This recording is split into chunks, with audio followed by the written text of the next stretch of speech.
Seba, je voudrais quand même avoir votre avis. Quelle lecture vous avez fait de cette tournée du président français sur le continent? Est-ce qu'on peut voir ça comme le maître qui vient visiter, ou plutôt le colon qui vient visiter ses colonies? Est-ce qu'on peut voir ça sur la marche vers une nouvelle ère dans les relations franco-africaines? Le colon qui vient revoir ses colonies, par évidence et par souci de sincérité, je pense qu'on ne peut que constater cette réalité. Je reprendrai l'expression de notre cher aîné, dont je ne me souviens pas forcément du nom, qui disait que lorsqu'un hibou vient se poser sur votre toit, Simon, au milieu de la nuit, le hasard n'existe pas. Eh bien, il y a quand même une concordance de fond si on veut avoir une analyse géostratégique, géopolitique froide des événements. Monsieur Hollande, surnommé Hollande par mon très cher frère, vient au moment où l'un des plus grands instruments du néocolonialisme aujourd'hui est placé au Bénin Premier ministre Lionel Zinsou, ancien membre de la banque Rothschild, il faut le rappeler. Rothschild, ce n'est pas les amis des Africains, ce n'est pas les amis du prolétariat occidental, ce n'est pas les amis des peuples libres non plus. François Hollande vient au moment où l'échiquier de la finance internationale est en train de placer, ou du moins le joueur d'échecs de la finance internationale est en train de placer ses pions à différents endroits. Hollande vient toujours dans cette stratégie du mafieux italien. Je vais vous donner un petit exemple. Il y a le mafieux italien, on va remplacer le mafieux italien dans les films de mafia par la puissance néocoloniale française, qui vient demander à une boutique qui est en train d'émerger, on va prendre par hasard le Cameroun, ou on va prendre par hasard le Bénin ou d'autres pays, une boutique vient d'émerger et le mafieux lui dit « je vais travailler avec toi, je te fournis la sécurité ». Le boutiquier qui est en train de connaître l'émergence dit « non, je vais me débrouiller tout seul, j'ai mes propres partenaires, partenaires du Sud, partenaires d'autres pays, etc. » Et le mafieux dit « si c'est comme ça, il n'y a pas de problème, je te laisse tout seul ». Et survient toujours des délinquants, par exemple Boko Haram, par hasard, qui viennent tenter de casser la boutique émergente qu'est le Cameroun ou que sont d'autres nations.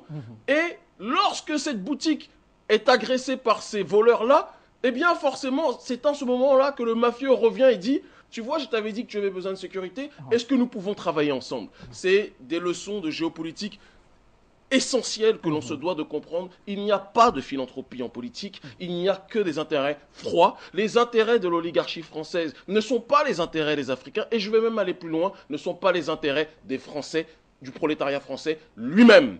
Et c'est pour ça que le président François Hollande est l'un des présidents les plus impopulaires dans la société civile française et ailleurs. La politique, au sens politicien du terme, n'est plus considérée comme une valeur sûre par le bas peuple. Les gens sont en train de chercher des solutions alternatives de résistance ou de dissidence pour essayer de comprendre la situation. Hollande qui vient au Cameroun et qui, dans son prétendu sursaut d'humanisme, c'est une miette ou un os qu'il jette à ronger au peuple, qui reconnaît à demi-mot un génocide, quand on sait comment ces gens-là se couchent. Est-ce qu'on peut dire qu'il a lâché ce mot-là de manière volontaire? Est-ce que on ne pouvait pas aussi voir ça dans un discours non préparé? Hollande est surconseillé sur les questions africaines. C'est quelqu'un qui est, et c'est justement la stratégie coloniale de la gauche. Il ne faut pas oublier que le colonialisme français est un projet de gauche à la base. Ce qui ne sous-entend pas que les gens de droite sont nos amis. Tout le monde sait que ce n'est pas le cas. Mais c'est un projet de gauche drapé dans un prétendu humanisme où on vous dit qu'on est vos amis et en même temps on vous recolonise. Alors ça veut dire le fait de reconnaître, ou plutôt de lâcher ce mot-là, parler je vais dire... C'est pour apaiser les tensions, Bachir. C'est pour tenter d'abaisser... Parce qu'ils savent très bien, je vous dis que... Et ça semble marcher, puisqu'il y a beaucoup de personnes qui... J'ai vu ça, j'ai vu ça. Les titres des journaux dans le pays avec... Mais on en revient à la problématique endogène. On en revient toujours à cette notion qui est qu'une civilisation est détruite par l'extérieur si elle est rongée de l'intérieur. Il y a malheureusement, dans nos pays, beaucoup de gens qui pensent qu'on doit être en harmonie avec l'oligarchie d'Occident pour que l'on puisse connaître l'émergence, mais ne comprennent pas que cette émergence ne sera qu'une respiration artificielle si on est lié à des gens qui n'ont pas une fraternité vis-à-vis de nous réelle. Et je terminerai juste par là pour que mes chers éminents frères et sœurs ici ou du côté de Yaoundé puissent s'exprimer, ou nos très chers frères et sœurs qui interviennent en tant que téléspectateurs. Rappelons quand même une chose de fond. François Hollande, le Parti socialiste, et l'Assemblée nationale a remis un dossier d'études prospectives sur la montée, et c'est une grosse inquiétude pour eux, la montée du panafricanisme et du nationalisme sur le continent africain. C'est quelque chose qui est la hantise. Et je vous le dis. Est-ce que vous parlez du fameux rapport du Parlement français? Exactement, du fameux rapport qui a été complété par d'autres études aussi, d'accord?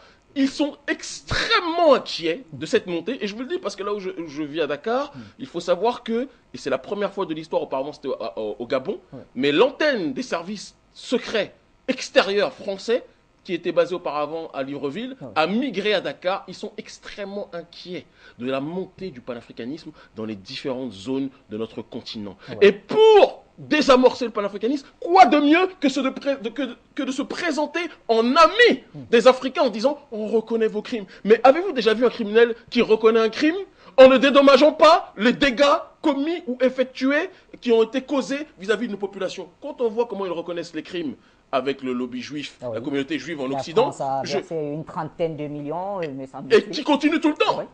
Et aujourd'hui, quand vous voyez le dîner du CRIF, qui est l'organisme qui représente les intérêts juifs en France, quand le gouvernement français va là-bas, ils sont soumis. Ils ne sont pas venus ici en s'excusant. Ils sont venus ici en essayant de désamorcer une bombe. Et qui est-ce qui est visé? Afrique Média. Qui est-ce qui est visé sur le continent africain? Tous les résistants panafricains en Afrique australe, en Afrique centrale, en Afrique de l'Ouest, partout, qui sont en train de résister, qui sont en train d'expliquer, de sensibiliser. Et ce n'est pas un hasard. Et je reviens sur le journal Le Monde, qui n'est rien d'autre qu'un sous-monde, en réalité, ou qui n'est rien d'autre que l'immonde, on va l'appeler ainsi, et non pas le monde. Ce n'est pas un hasard qu'ils attaquent Afrique Média en essayant de diminuer l'importance. J'ai souvent été diabolisé, je le suis régulièrement diabolisé par ce journal, donc je sais de quoi il s'agit. Ce n'est pas un hasard qu'ils fassent ça maintenant, c'est parce qu'ils savent que Afrique Média est un réveil, est une boussole pour bon nombre de gens, de plus en plus, non pas simplement à cause de la chaîne, mais à cause des interventions des téléspectateurs, à cause des interventions des panélistes. Ça les inquiète, ils n'aiment pas quand les Africains se réunissent.